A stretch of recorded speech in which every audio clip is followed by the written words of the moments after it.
नमस्कार मित्रांनो, आपण आत्ता आहोत शिवनी बुद्रुक येथील आरमोरी तालुक्यातील या छोट्याशा गावामध्ये. या ठिकाणी वृंदावन येथून आलेले श्रीपाद योगेंद्र कृष्णाजी महाराज यांचं ज्ञान कथा यज्ञ सुरू झालेला आहे आणि हा कथा यज्ञ 14 ते 20 या दरम्यान सुरू राहणार आहे. या कार्यक्रमाला आपण सर्वांनी उपस्थित राहून या कार्यक्रमाचा लाभ घ्यावा अशी शिवनी बुद्रुक येथील समस्त नागरिक बसण्याकडनं आपणास नम्र विनंती. धन्यवाद. प्यारे सज्जनों,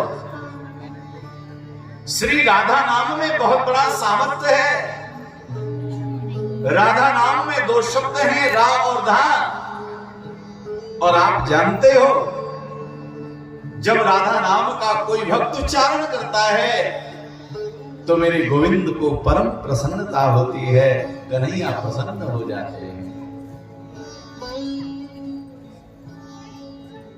रा शब्द के सुनत ही सावधान हो श्याम. धा कानों में पड़त ही दौड़त नंगे.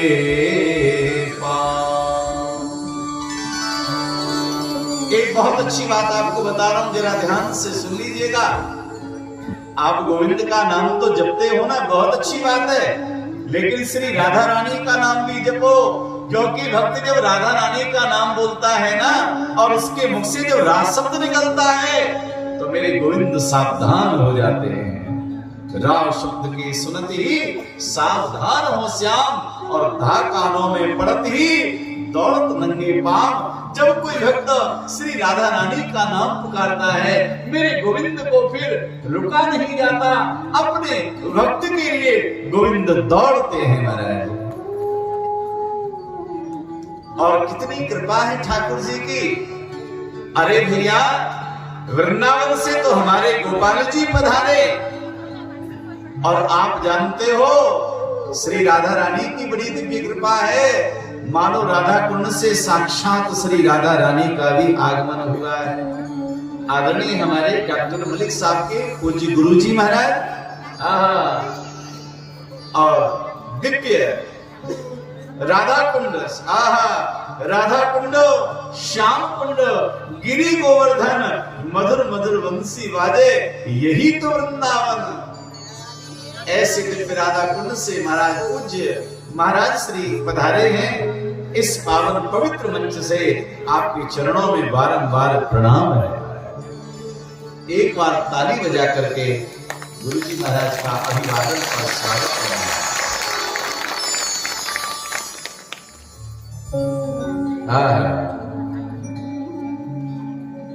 श्री कृष्णाय वयं नमः.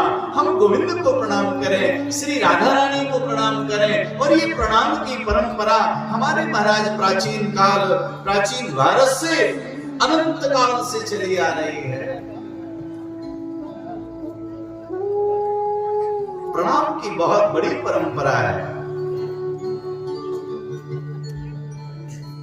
धीरे धीरे भैया, प्रणाम सही माने में तो दंडवत प्रणाम ही होता है. धीरे धीरे वो परंपराएं तो समाप्त हो रही हैं, लेकिन वास्तव में भैया ये महाराष्ट्र की भूमि बहुत दिव्य है महाराज. महाराष्ट्र की भूमि अद्भुत है महाराज. आज भी वो परंपरा कायम है, दिव्य है महाराज.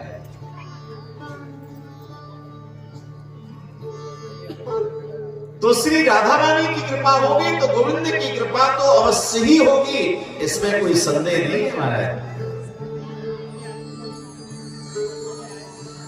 तो पहले श्लोक में श्री राधा गोविंद को प्रणाम किया, और दूसरा श्लोक जो है महात्मा का बहुत दिव्य है. भगवान सुखदेव जी को प्रणाम किया है. यम प्रव्रजन्तमनुपेत मपेत कृत्यम् द्वैपायनो विरह कातर्वाजो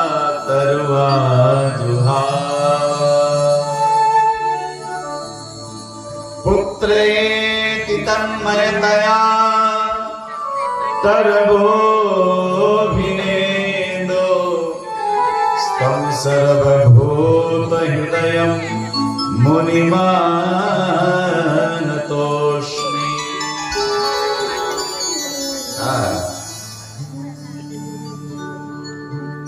भगवान सुखदेव जी को हम प्रणाम करें। सुखदेव जी कौन है?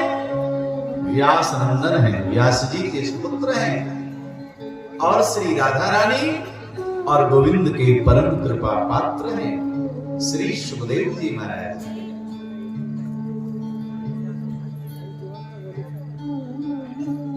सुखदेव जी गोलोक धाम में निवास करते हैं।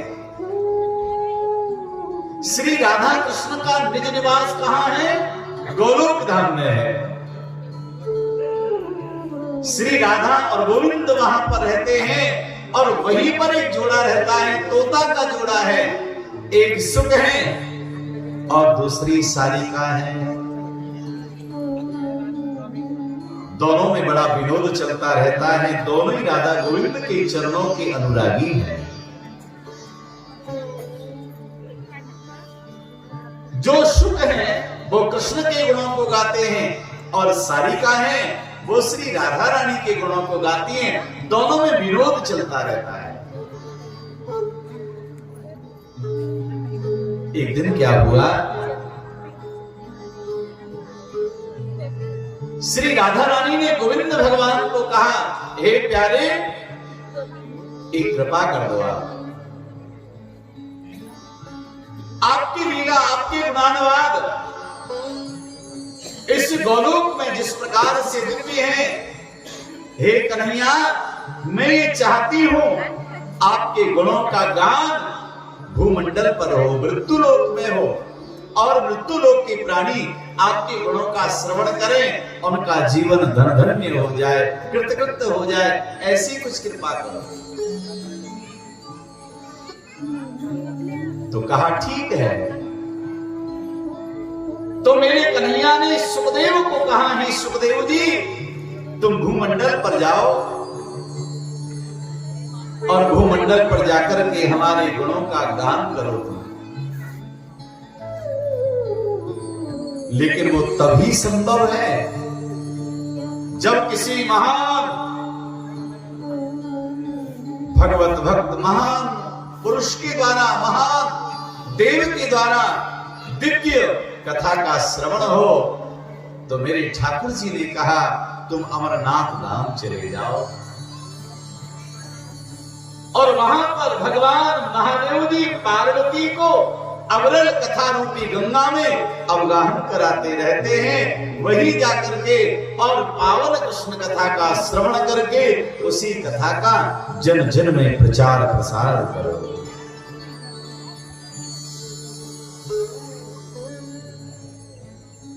आज्ञा लेकर के सुखदेव जी पधारे हैं। देवताओं में एक दिव्य पात्र हैं जिनका नाम देवर्षि नारद है। नारद जी के बारे में आपने सुना है? देवर्षि नारद जी, नारद जी का काम क्या है बताओ? क्या काम है नारद जी का?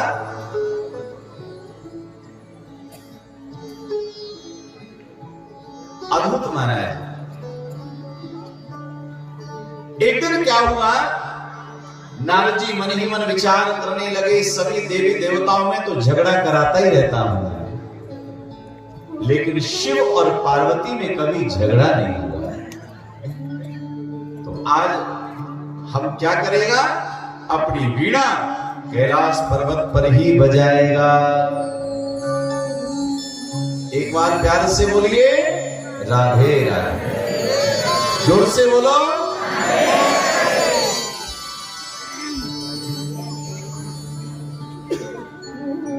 तो देवर्षि नारद जी महाराज हरि गुणगान करते हुए, वीणा बजाते हुए कैलाश की ओर चले हैं। महादेव जी तो भ्रमण के लिए गए हुए थे, पार्वती मैया विराजमान थी। नारद जी ने प्रणाम किया, पार्वती जी ने कहा स्वागत है, पधारिए।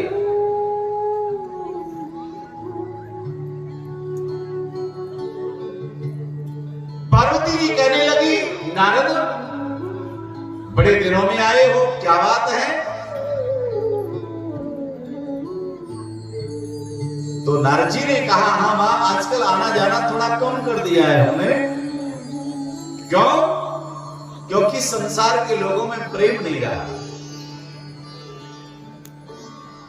तो कहा इस संसार के लोगों की बात है, यहां तो कैलाश पर आया करो, बड़ा प्रेम है। सो महाराज देवर्षि नारद जी ने कहा, माता महादेव जी आपसे प्रेम करते? कहा बहुत प्रेम करते हैं। कितना प्रेम करते हैं? कहा कोई सीमा नहीं है, अपार प्रेम करते हैं। नारद जी ने कहा, हे माता तो सुनो, जिससे ज्यादा प्रेम किया जाता है ना, उससे कोई बात छुपाई नहीं जाती है। मैया ने कहा, हे नारद जी, मेरे महादेव मुझसे भी कोई बात छुपाते नहीं है, सारा कुछ बता दिया है, सब कुछ बता दिया, कुछ भी नहीं छुपाया। नारद जी ने कहा, हे माता सब कुछ आपको बताया, तो एक बात और बताई होगी आपको। कौन सी? कहा अपने गले में एक नरसिर माला धारण किए रहते हैं। तो उस माला में किसके सिर लगे हैं ये भी आपको बताया होगा। पार्वती मैया बोली, महाराज सब कुछ बताया, पर इतना ही नहीं बताया कि गले में जो माला पहन रखे हैं उस माला में किसके सिर लगे हैं ये नहीं बताया। नारद जी कहने लगे, राम राम राम, ये कैसा प्रेम है?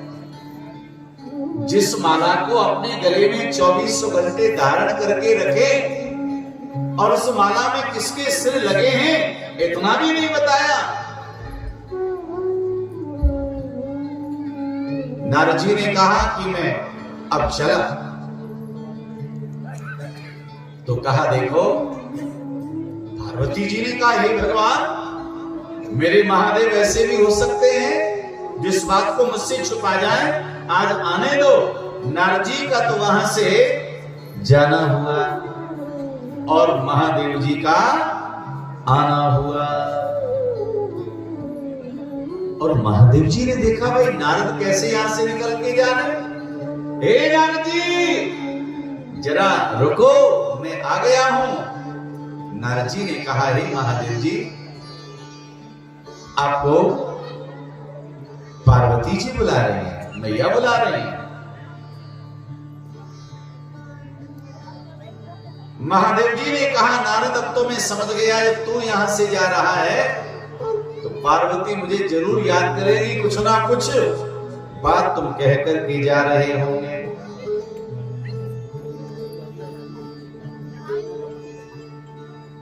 मेरे महादेव जी गए तो महादेव जी ने देखा पार्वती उदास बैठी है, रूठी हुई बैठी है। महादेव जी ने कहा, पार्वती क्या बात है?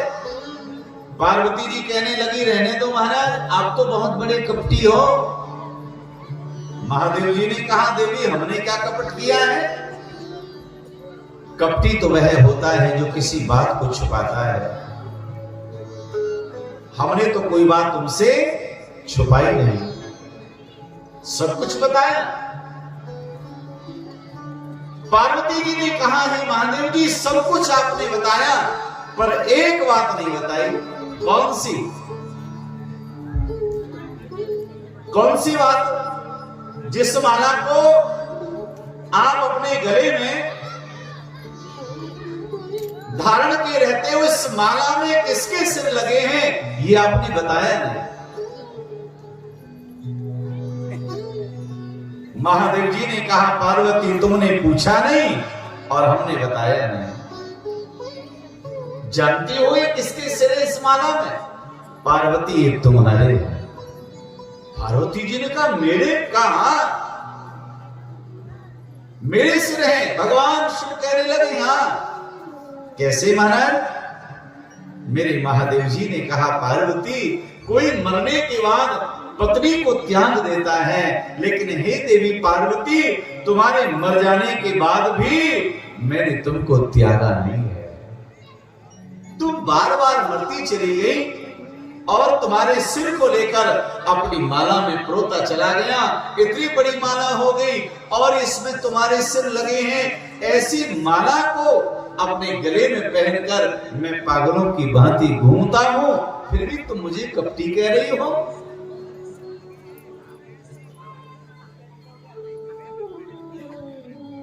पार्वती जी ने कहा, महाराज सही बताओ, ये वास्तव में इतने सिर मेरे का हाथ तुम्हारे? कितनी बार मैं मरी? शिवजी ने कहा, हां देवी, इतनी बार तुमने प्राणों को छोड़ा है। पार्वती जी बोली, महाराज एक बात आपसे मैं पूछ लूं, बुरा तो नहीं मानोगे? महादेव जी ने कहा, नहीं मानेंगे, पूछ लो। पार्वती जी बोली, महाराज मैं तो इतनी बार मर गई, आप अब तक एक बार भी नहीं मरे। महादेव जी ने कहा, नहीं हम नहीं मरे, तुम ही बार बार मरे। पार्वती मैया ने कहा, महाराज तब तो क्षमा करें, जो मैंने आपको कपटी कहा। आप कपटी नहीं हो, आप तो महाकपटी हो। कैसे? आपने ऐसी कौन सी औषधि ले रखी है, ऐसी कौन सी दवा ले रखी है जो आप मरते नहीं हो और मुझे बार बार मरना पड़ता है? अगर आपने मुझसे सच्चा प्रेम किया होता तो वो औषधि, वो दवा आप मुझे भी पिला देते। मेरे महादेव जी ने कहा, पार्वती वो औषधि अमर कथा है, श्रीमद् भागवत कथा है,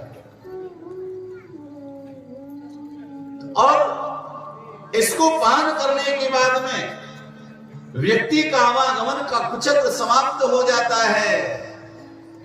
संसार में कभी आवागमन नहीं होता है। पार्वती जी ने कहा, महाराज मुझे श्रवण कराओ। आज भगवान महादेव जी ने ताली बजाई, वटवृक्ष के ऊपर जितने पक्षी थे अनंत आकाश में उड़ गए।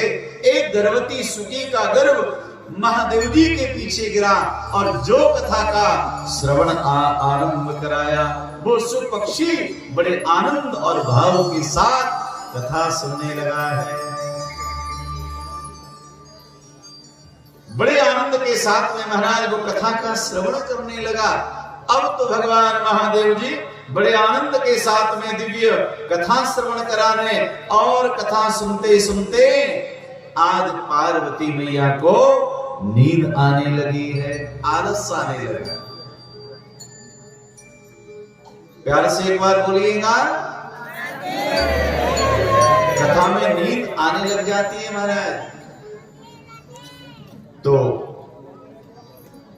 अब पार्वती जी को नींद आने लगी तो सुख पक्षी ने विचार किया, विचार करने लगे वो कि महादेव जी पार्वती जी को कथा सुनाने, और मैंने यदि कथा सुनते सुनते हाँ जी हाँ जी हाँ जी नहीं कहा तो फिर महादेव जी कथा श्रवण कराना बंद कर देंगे और मेरा वध कर देंगे, मैं मर जाऊं। मुझे मरने की चिंता नहीं है, चिंता तो केवल एक है, जो अमृत पान करने को मिल रहा है, ये अमृत पान करने को फिर कहां मिलेगा। इसलिए भगवान सुखदेव जी ने मैया की आवाज में हाँ जी हाँ जी हाँ जी बोलना आरंभ कर दिया है।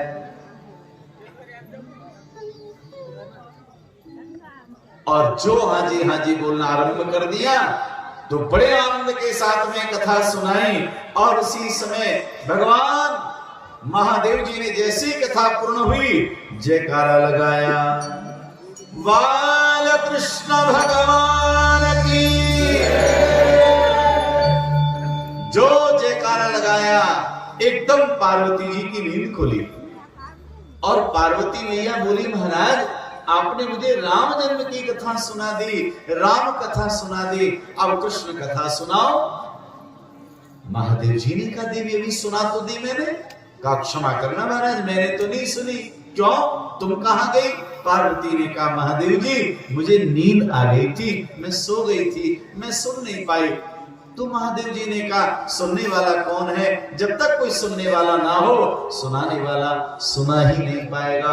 तो पीछे मुड़ के देखा सुख पक्षी बैठा हुआ है। ओहो,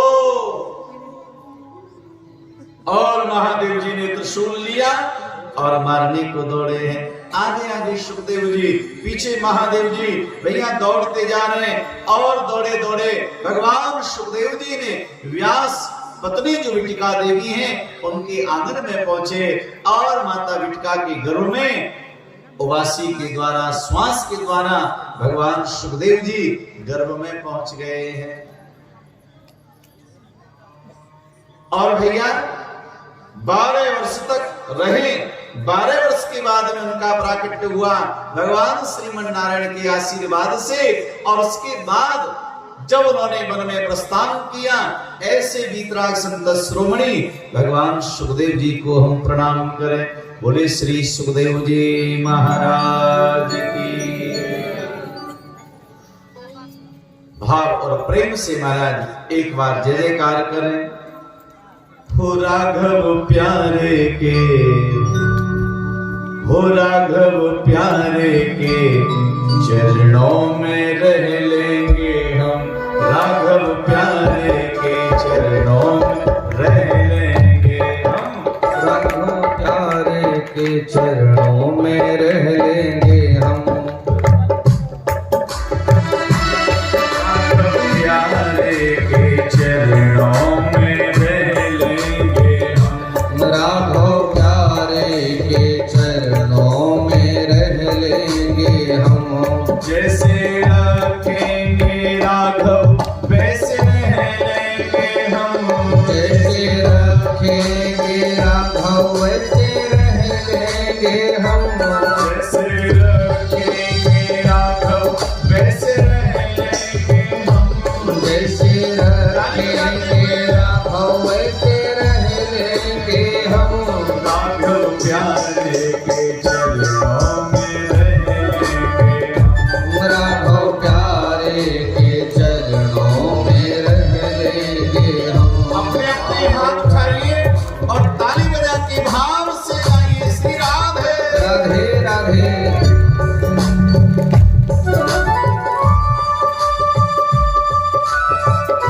हरि ओम।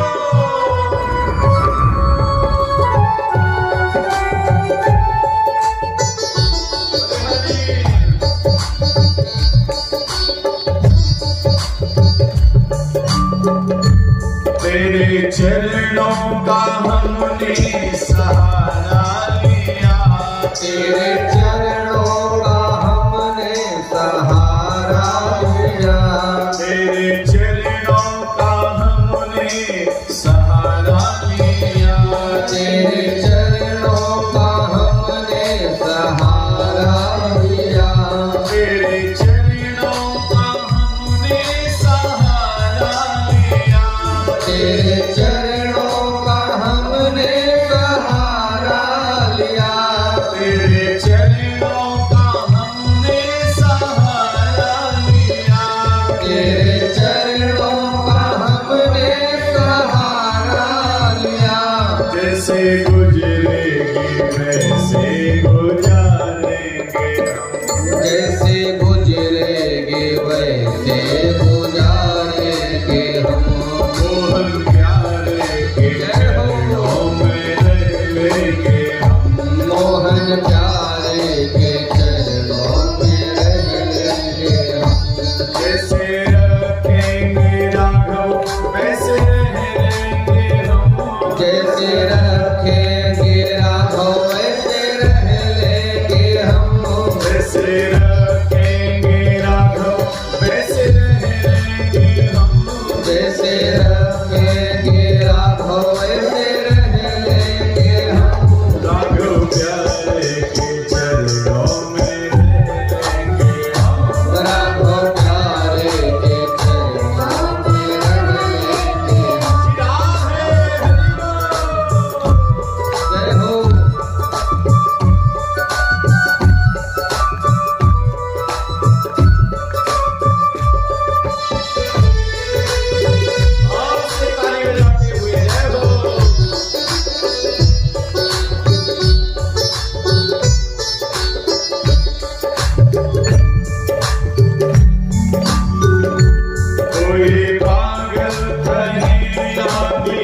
दीवाना कहे, कोई पागल कहे या दीवाना कहे, कोई पागल कहे या दीवाना कहे, कोई पागल कहे या दीवाना कहे, कोई पागल कहे या दीवाना कहे, कोई पागल कहे या दीवाना कहे, तेरी प्रीति में सब कुछ सह लेंगे हम, तेरी प्रीति में सब कुछ सह लेंगे हम, राघव प्यारे के चरणों में रह लेंगे हम, राघव प्यारे के चरणों में रह लेंगे हम, जैसे रखेंगे राघव वैसे रहेंगे हम, जैसे रखेंगे राघव वैसे रह लेंगे हम, जैसे रखेंगे राघव वैसे रहेंगे हम, जैसे रखेंगे राघव वैसे रहेंगे हम, राघव प्यारे के चरणों में रह लेंगे हम। राघव प्यारे के चरणों में रह लेंगे हम।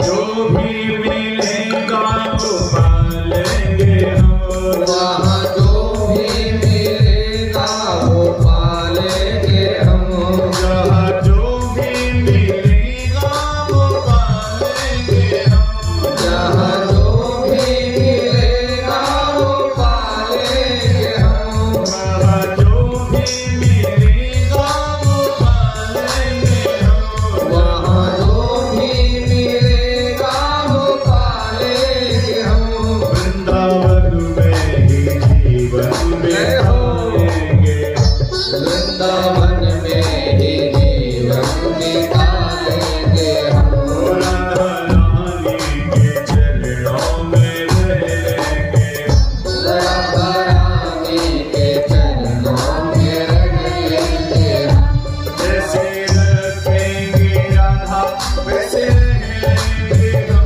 जैसे रखेंगे राधा वैसे रह लेंगे हम, जैसे रखेंगे राधा वैसे रहेंगे हम, जैसे रखेंगे राधा वैसे रह लेंगे हम, राधा रानी के चरणों में रहेंगे हम, राधा रानी के चरणों में रह लेंगे हम, राधा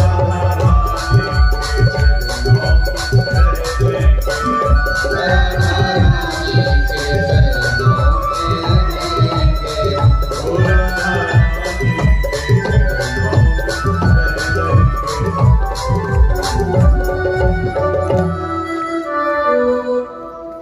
राधा रानी के चरणों में रह लेंगे हम।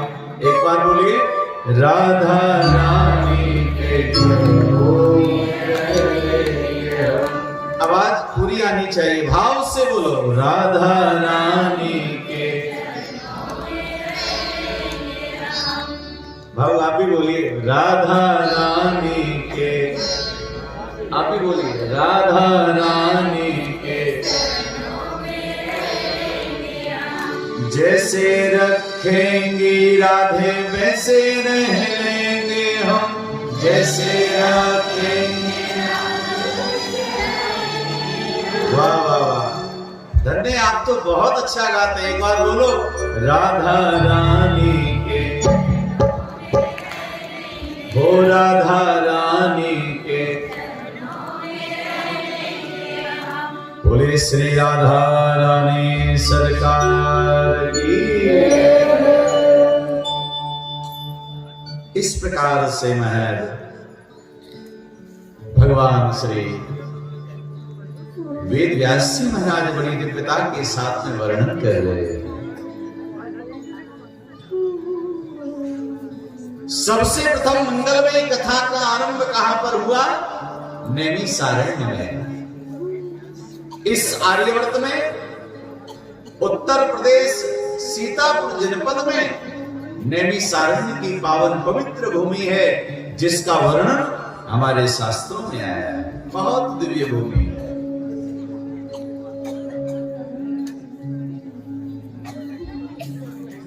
वहां पर 88,000 संत विराजमान हैं और 88,000 संतों के मध्य में भगवान श्री सूत जी महाराज का आगमन हुआ है। और जैसे ही भगवान श्री सूत जी महाराज का जैसे आगमन हुआ, सबने महाराज खड़े होकर उनका अभिवादन किया है, स्वागत किया है और हाथ जोड़ के बोले, महाराज आप धन्य हैं। हमारे अज्ञान को मिटाने के लिए आप करोड़ों सूर्य बनकर के पधारे हो। आप धन्य हैं महाराज। ये जो सूर्य है महाराज, ये जो सूर्य है, ये संसार के अंधकार को मिटा देता है,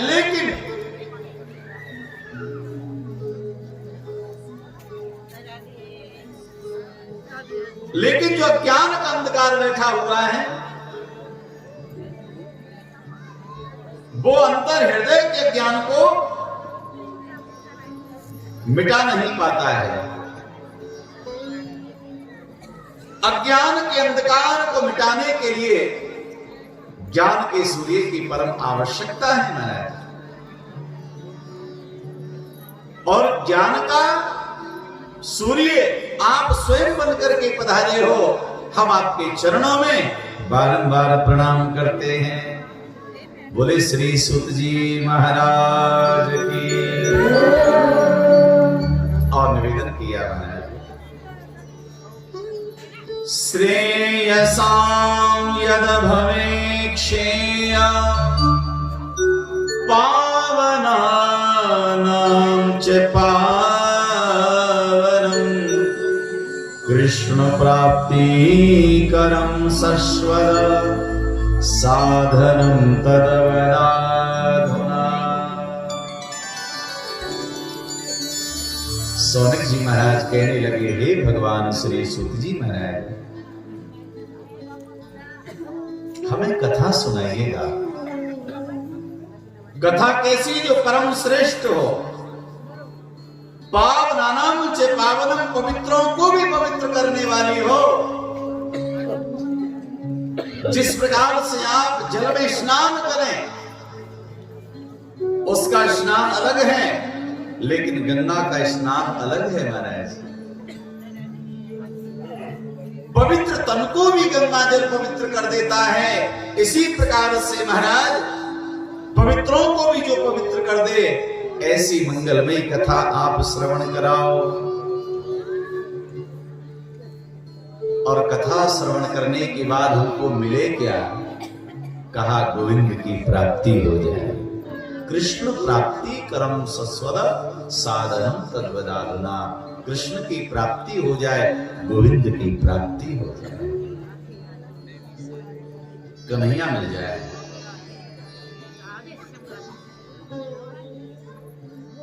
भगवान सूत जी ने कहा, तुम्हारा प्रश्न बहुत उत्तम है, श्रेष्ठ है। क्यों? क्योंकि तुमने ये प्रश्न अपने लिए नहीं किया है, जन कल्याण के लिए किया है, समाज के लिए किया है। और एक निवेदन है प्यारे सज्जनों, जो कार्य समाज के लिए होता है, वह कार्य बहुत उत्तम माना जाता है। आज ये कथा का नियोजन, कथा का आयोजन, ये जन कल्याण के लिए है, समाज कल्याण के लिए है, सबकी भलाई के लिए है, सबके उत्थान के लिए है। इसलिए महाराज ये कथा रूपी दिव्य आयोजन ये उत्तम माना जाता है, श्रेष्ठ माना जाता है।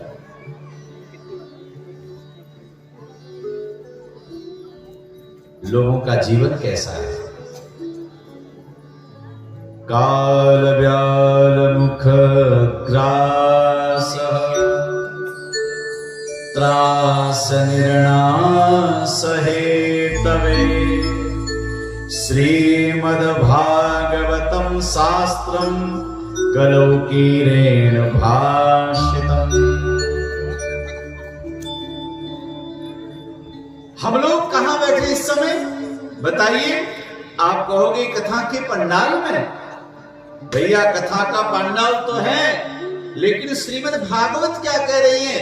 जीव कहां पर बैठा हुआ है? काल व्याध, काल रूपी अजगर सांप के मुख में हम आप सब लोग बैठे हुए हैं। सुरक्षित कब तक है? जब तक काल का मुख खुला हुआ है। काल जब अपने मुख को बंद कर लेता है तो जीवन लीला समाप्त हो जाती है। तो कब न जाने महाराज काल अपना मुख बंद कर ले, कोई ठिकाना नहीं, कोई पता नहीं।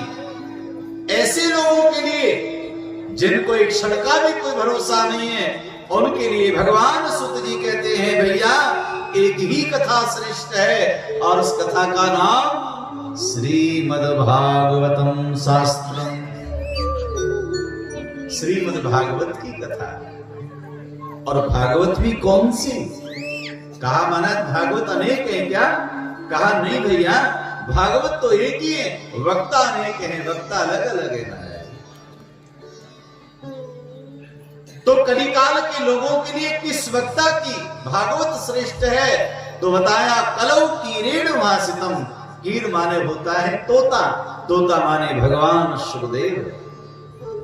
सुखदेव जी महाराज के श्रीमुख से गाई हुई जो कथा है, वह कथा कलिकाल के संसार के लोगों का उद्धार करेगी। भगवान सुत जी ने कहा, हे सौनकादिक महात्माओं, अब मैं जन कल्याण के लिए, आप सबके हित के लिए, मैं भगवान सुखदेव के द्वारा गाई हुई जो श्रीमद् भागवत की कथा है, वही कथा मैं आपको श्रवण कराऊंगा।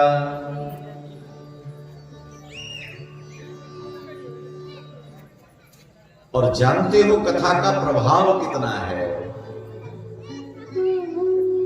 जब भगवान सुखदेव राजा परीक्षित को कथा सुना रहे थे, उस समय देवताओं ने ब्रह्मा जी को कहा, हे ब्रह्मदेव, मृत्युलोक में कथा हो रही है,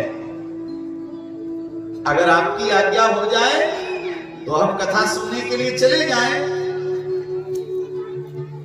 तो ब्रह्मदेव ने कहा, हे देवताओं, कथा श्रवण करने अवश्य जाओ, लेकिन खाली हाथ मत जाना, कुछ भेंट में लेकर के जाना। भगवान के दरबार में, भगवान की कथा में खाली हाथ नहीं जाते, कुछ भेंट में लेकर के जाओ। क्या लेकर के जाए? बहुमूल्य चीज लेकर के जाओ।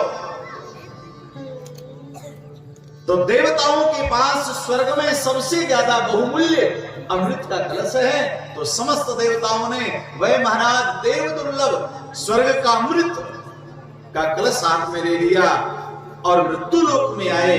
भगवान सुखदेव जी के सामने आ गए, सुखदेव जी को अमृत का कलश भेंट करते हुए निवेदन करने लगे, हे भगवान सुखदेव, राजा परीक्षित को 7 दिन में मरने का शाप लगा है।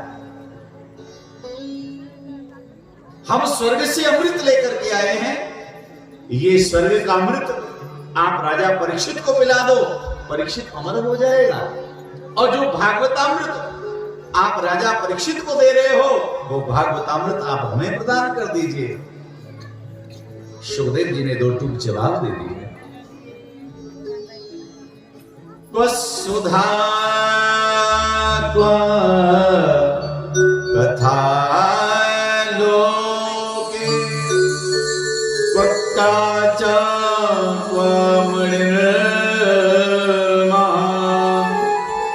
ब्रह्मरातो विचार्येवं तदा देवांच हासः।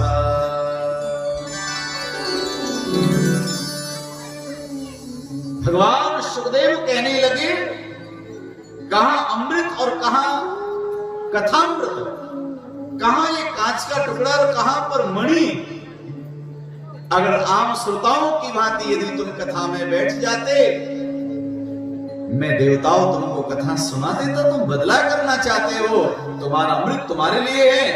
तो देवता अमृत के कलश को लेकर, कथा नहीं मिली उनको, ब्रह्मदेव के पास में गए। ब्रह्मा जी ने कहा क्या हुआ, कथा सुन के आए हो? तो उन्होंने कहा क्षमा करें महाराज, सुखदेव जी ने तो फटकार लगा के भगा दिया। ब्रह्मा जी ने कहा हे भगवान, इस देवताओं के अमृत के बदले में कथामृत प्रदान नहीं किया। अभी देखता हूं कौन धारी है। तराजू लिया और तराजू के पड़ले में स्वर्ग का अमृत का कलश रखा और भी अनेक साधन रख दिए, और दूसरे पड़ले में श्रीमद् भागवत जी को विराजमान किया। और जैसे ब्रह्मा जी ने तराजू उठाया, गोविंद की कृपा से, श्रीमद् भागवत की महिमा से श्रीमद् भागवत का पड़ला भारी हो गया महाराज। बोले भागवत भगवान की।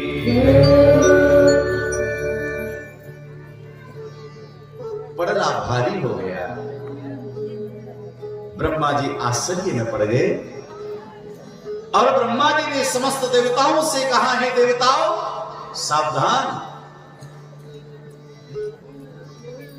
ये कथा, ये श्रीमद् भागवत की कथा, ये कोई साधारण नहीं है, ये तो साक्षात श्री कृष्ण है, गोविंद है।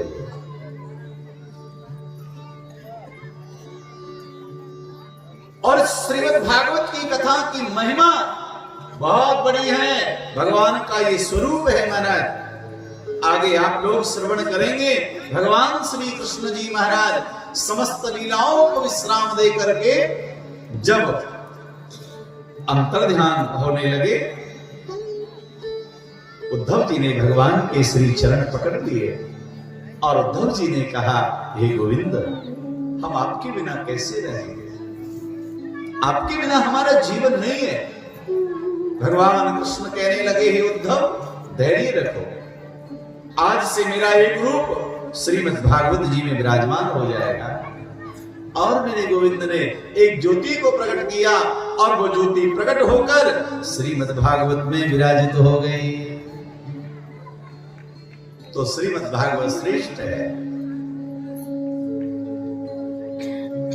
सौनकादिक महात्माओं ने कहा है भगवान सुत जी, इस कथा का प्रचार कैसे हुआ? तो कहा प्रचार के माध्यम सनत कुमार और देवर्षि नारद ने। एक बार नारद जी हरि गुणगान करते, बीणा बजाते बद्री विशाल पहुंचे हैं और ब्रह्मा जी के जो श्रेष्ठ पुत्र हैं सरक सनंदन सनातन सनत कुमार, उनको प्रणाम किया है।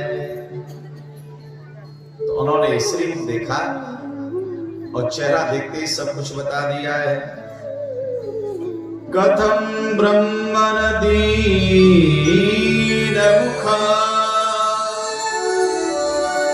कुतश्चिंता तुरो भवा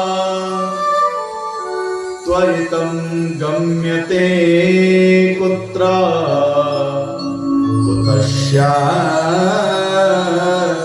गमनं तव। शरद कुमारों ने कहा हे नारद जी, आपका मुख मलिन हो रहा है, पसीने आ रहे हैं आपको, लगता है बहुत भारी चिंता में हो। चिंता का कारण क्या है? नारद जी ने कहा गुरुदेव, मेरी चिंता का कारण केवल एक है। मैं एक दिन स्वर्ग में बैठा हुआ था और स्वर्ग में पृथ्वी की प्रशंसा हो रही थी, तो मुझे लगा जब देवलोक में पृथ्वी की प्रशंसा हो रही है तो पृथ्वी पर रहने वाले लोग कितने बढ़िया होंगे, तो मैं मृत्यु लोक में आया। और ध्यान से सुनिएगा, नारद जी ने एक सर्वे किया है। नारद जी सबके घर गए, आपके घर भी पहुंचे होंगे, और नारद जी ने जो जो लोगों के घरों में देखा वह सारी बात भगवान सनत कुमारों को बता रहे। तो नारद जी ने क्या देखा? नारद जी कहने लगे महाराज, मैंने देखा लोगों के जीवन में शांति नहीं है। क्या नहीं है? शांति।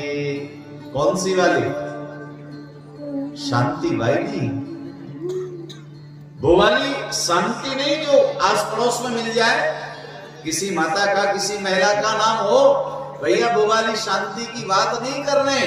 अंतर मन की शांति, अपनी हृदय की शांति, आत्म शांति की बात कर रहे हैं। भाव से बोलिएगा, बोलिएगा नहीं मैंने, जोर से बोलिए।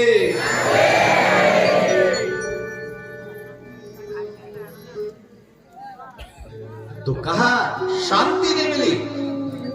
नारद जी ने कहा महाराज ने पूरी पृथ्वी पर भ्रमण किया। अयं तो पृथ्वी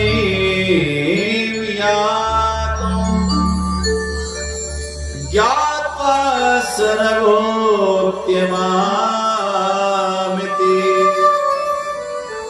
पुष्करं च प्रियागं च काशीं गोदावरीं तथा। मैं पृथ्वी पर गया, शांति नहीं मिली। तीर्थों में गया, पुष्कर गया, प्रिया गया, काशी पर गया, गोदावरी गया, गंगोत्री गया, हरिद्वार गया, कुरुक्षेत्र में गया, सब जगह गया, लेकिन मुझे शांति बोलो नहीं मिली।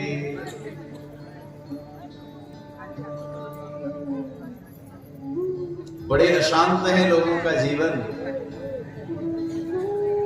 और इतना शांत है कि पूछो मत महाराज।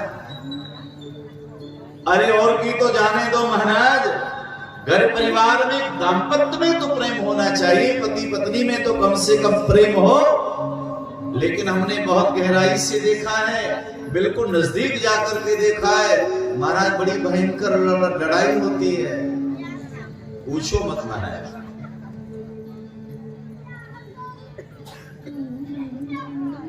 ऊट भाषणा, लोगों की जवान बहुत कड़वी हो गई है। कितनी कड़वी हो गई कि पूछो मत महाराज।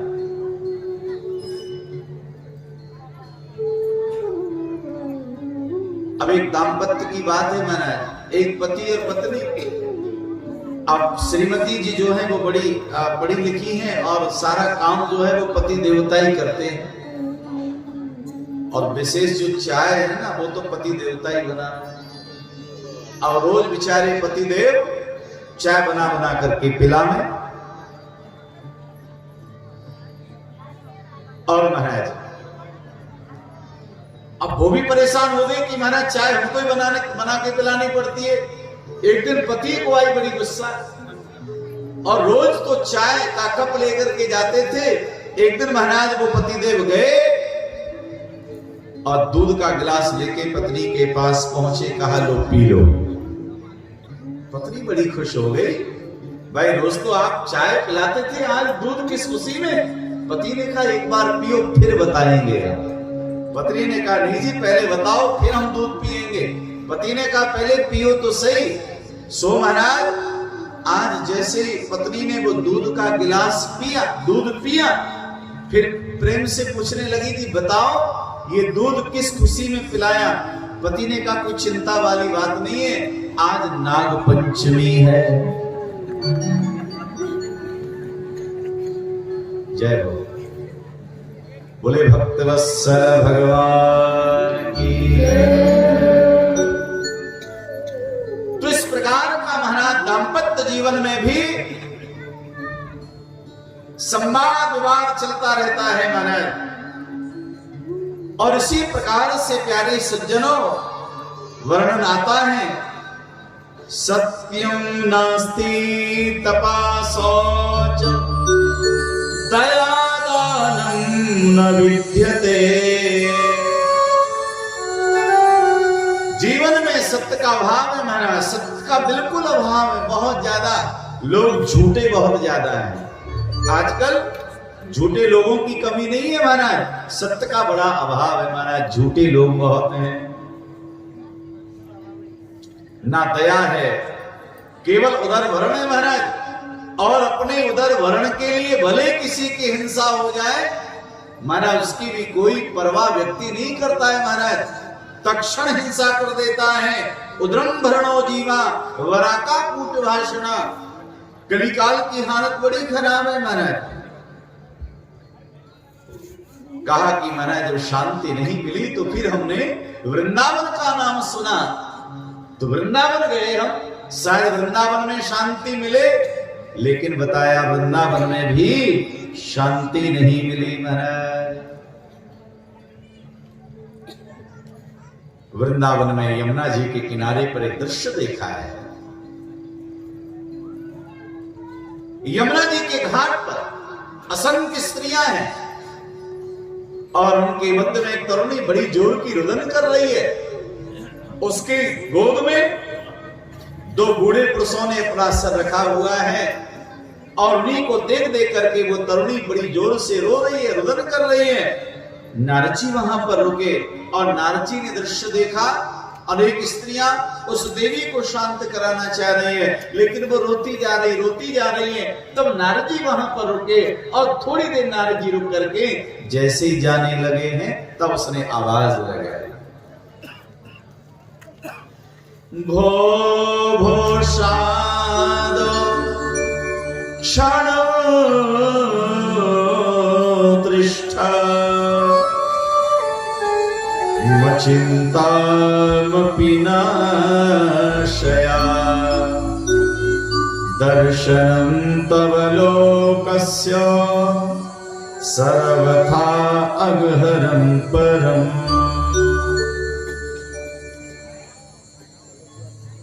उस देवी ने कहा, हे देव ऋषि नारद, एक क्षण के लिए रुक जाओ। नारद जी ने कहा, देवी तुम कौन हो? तो कहा, अहम भक्ति, मेरा नाम भक्ति है। ये दोनों मेरे पुत्र हैं, एक का नाम ज्ञान है और दूसरे का नाम वैराग्य है। तो कहा ज्ञान वैराग्य? हाँ। नारद जी ने कहा, माता आप तो युवान हो और आपके पुत्र बूढ़े हैं, ये कैसा? ऐसा आज तक ना मैंने सुना और ना कभी अपनी आंखों से देखा। ये सब क्या हो रहा है? भक्ति देवी ने कहा, नारद जी मेरा जो जन्म है वो दक्षिण भारत में हुआ है। उत्पन्ना द्रवणे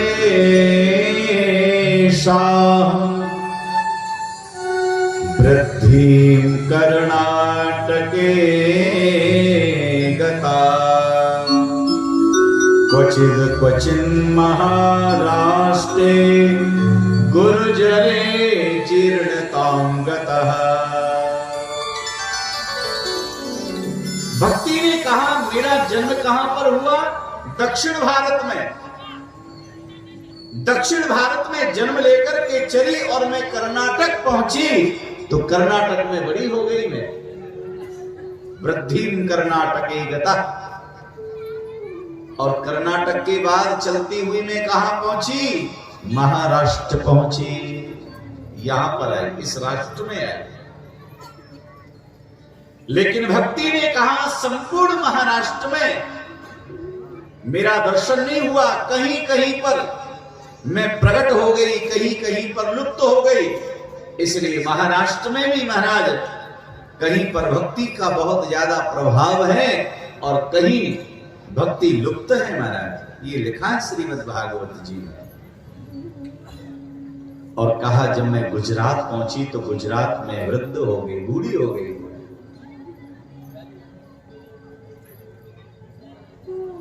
गुजरात के बाद में उत्तर प्रदेश वृंदावन पहुंची और जैसे ही उत्तर प्रदेश वृंदावन में आई तो वृंदावन पुनः प्राप्य नवीनैव स्वरूपिणी। वृंदावन में आकर के मैं तो युवान हो गई, लेकिन मेरे जो पुत्र हैं ये ज्ञान वैराग्य, ये दोनों मेरे पुत्र बूढ़े हो गए, वृद्ध हो गए। हे नारद जी, अब मैं क्या करूं? नारद जी ने सबसे पहले भक्ति माता को समझाने से पूर्व पहले तो वृंदावन की भूमि को वंदन किया है। वाह वाह वाह, धन्य है वृंदावन की भूमि। वृंदावनस्य संयोगा पुनस्त्वं तरुणी नवा धन्यं वृन्दावनं तेना भक्ति नृत्यति यत्र च।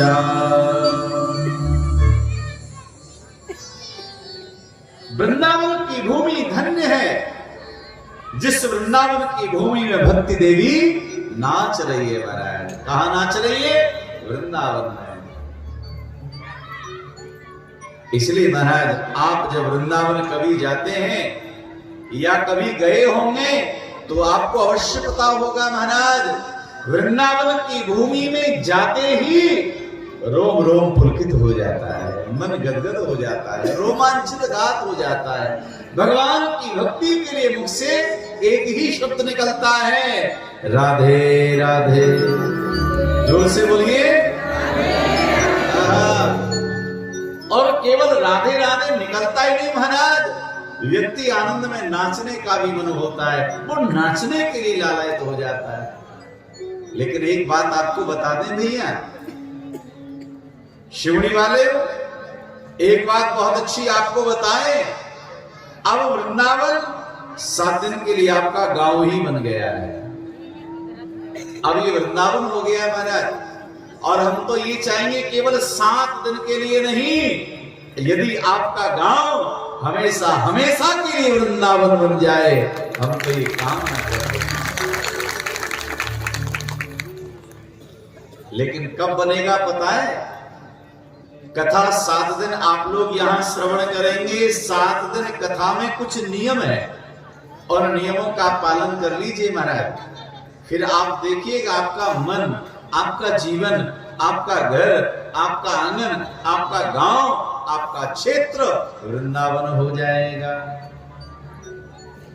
नारद जी ने भक्ति को दिव्य ज्ञान दिया और नारद जी हरिद्वार में ले जाकर के सनत कुमारों के द्वारा आज भक्ति ज्ञान वैराग्य को दिव्य श्रीमद् भागवत की कथा का मंगल में श्रवण करवाया है। और कथा की कितनी अद्भुत और दिव्य महिमा है महाराज, इसका क्या वर्णन करें। बड़ी अद्भुत महिमा है। कथा की आवाज जहां तक जाती है वहां तक का वातावरण पवित्र हो जाता है, दिव्य हो जाता है।